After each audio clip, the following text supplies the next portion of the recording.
Here I have Motorola Moto G42, and today I'm going to show you how to transfer files from internal storage to SD card on this device. So firstly you have to go to the Files application,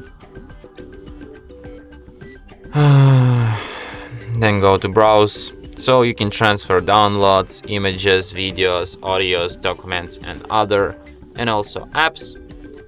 So let's transfer some image. So let's transfer this one, them all. Tap on three dots, select if you want to move or if you want to copy these images. So let's copy them. Then select SD card. Then select folder where you want to copy them. So let's copy them to pictures. And tap copy here. And now you have these images not only on your device, but also on your SD card in the pictures folder. And that's it. Thanks for watching.